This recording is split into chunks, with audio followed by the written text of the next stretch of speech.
Hello everybody and welcome back, and as of 6 minutes ago, as of time of recording, the roadmap for a beloved PSVR2 game, Phasmophobia, has been revealed. So we're going to go through everything today, what's been unveiled, what is planned, what are the general dates of when things are going to come, when do we think they're going to come.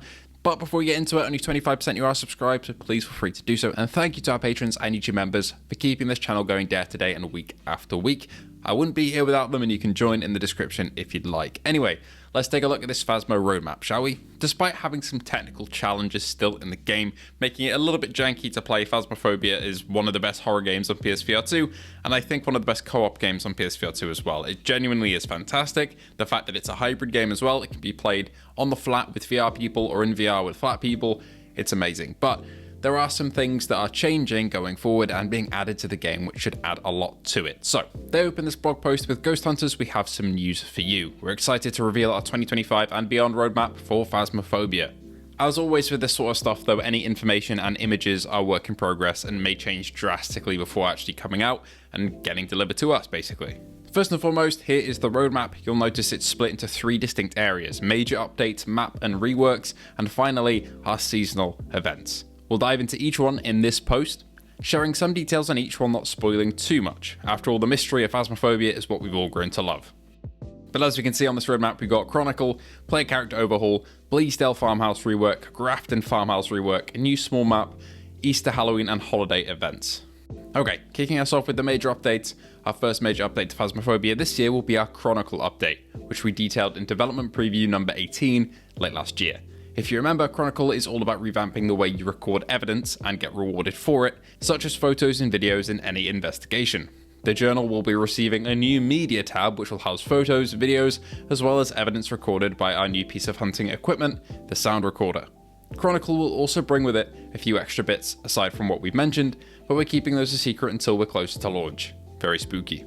As you can see here, here's a work in progress of this menu. You can see the videos laid out there, the photos and the sound recordings, and the sound recorder, which is on screen now, which is great to see. This is going to add a new dynamic to the game and make video recorders actually useful aside from just looking for ghost orbs and for certain ghost activities. Their second planned major update for 2025 will be the player character overhaul. With this update, we're putting the focus on choice for players when it comes to their in-game Ghost Hunter.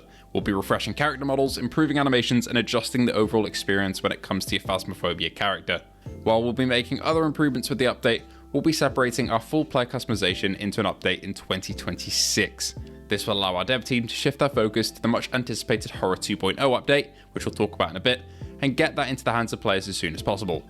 We'll share more details on both of these updates later, once we're ready. So the first thing we'll get will be the character model overhaul, the improved animations, and adjusting overall experience, whatever that means. Now, something that I really love about Phasmophobia is a bit of the janky animations and stuff like that. It kind of gives it a bit of charm, but we'll see what they come out with. And then Horror 2.0 is essentially an overhaul of the horror systems, making the game feel more scary. Because I'd say for like maybe the first 5 to 10 hours or so, as you're learning the game and kind of experiencing new things, the game is still really scary. And I think even 50 hours into the game for a player like me, when I'm in VR, there are moments where I am really scared, but overall the game loses that edge that it has because obviously you're doing the same gameplay elements over and over again. So hopefully Horror 2.0 will introduce new animations, new ghost models, new activities to really make the game scary again. Now we have the new map and map reworks. As I say, this year we'll be releasing a brand new map. We're keeping details close to our collective chests, but we can say it'll be a small map akin to the houses in a location that will be totally unique to anything we've done in Phasmophobia up until now. We'll share more later this year, but we're excited to invite you for your first investigations. Now, as for it being a small map, I'm really happy about that. Honestly, my favorite kind of experiences on Phasmophobia are on the smaller maps. They feel claustrophobic. The actual houses and the farmhouses are some of the scariest because you feel like you're boxed in with nowhere to go. I do love the maps like the Asylum, they are fantastic, but the smaller houses are kind of where my bread and butter are with this game, with what maps I want to play most of the time, so this is music to my ears. As for what it could be, honestly no idea. I'm drawing a complete blank on where this location could actually be set. For future Phasmophobia maps, we'll be keeping the size relatively small. This will allow us to release more maps more regularly rather than fewer larger maps. Great to hear. While we're busy finishing construction on our new location, we're also starting to introduce a series of map reworks to the game. This year, we'll be releasing updated versions of Bleasdale Farmhouse, Grafton Farmhouse, and 6 Tanglewood Drive, the first of which, Bleasdale, will be releasing in March. Interesting that they've included Tanglewood there. I don't think they'd really stated that before. We knew about the farmhouses, but great to see all of these get an update. And the work in progress on screen right now does look fantastic. Our Grafton and Tanglewood reworks will release late in 2025, and we'll share dates on these as we get closer to release. These reworks are all about bringing these maps in line with our full vision for them, so you can expect to see complete artistic overhauls of each map, including new assets and animations, and a high level of visual detail, as well as a few layout changes. They'll still be the maps you've grown to love through endless investigations, however.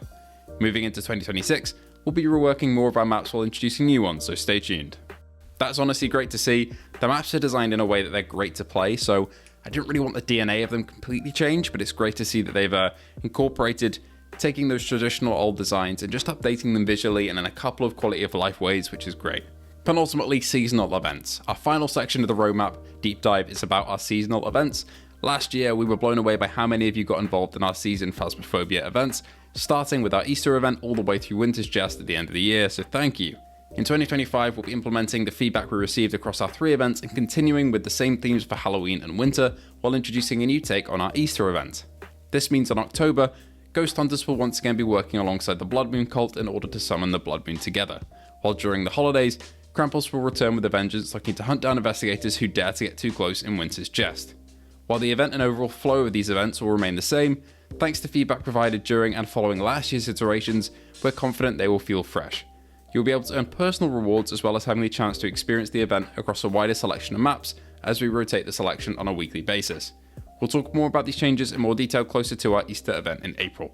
So it seems like, those last 2 events will kind of remain the same in terms of how they operate, with a couple of tweaks, but the Easter one is going to be the new one. I've never experienced the Easter event before in Phasmophobia. I've only done the October and Winter one, so I'm interested to see what they bring to the table here.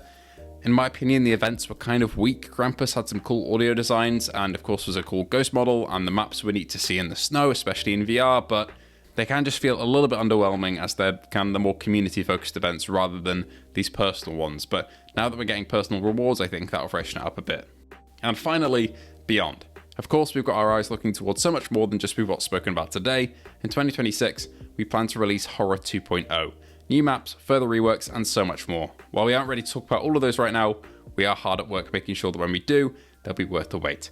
With that said, we'll wrap things up for now. We can't wait to share all of the above with you throughout the year, and we hope you're as excited as us to see Phasmophobia continue to evolve. Happy hunting, the Kinetic Games team. So, there we have it. Quite a lot to dig into there. I'm happy with pretty much all of it. Obviously, content for this game isn't really the fastest compared to, say, live service games with massive teams, but this is an indie production, and they're doing a great job with it. The new reworks look great, and I'm really excited to get my hands on the farmhouse. As some of you know, I'm away from the 20th for a couple of weeks, so hopefully it drops before then in March, and hopefully I can get my hands on it, do a video. But either way, it's coming out some point in March, so hopefully it lives up to expectations. What are you most excited about? Is it Horror 2.0 in 2026? Is it a new map? Please do let me know, and I hope to see you all in the next one.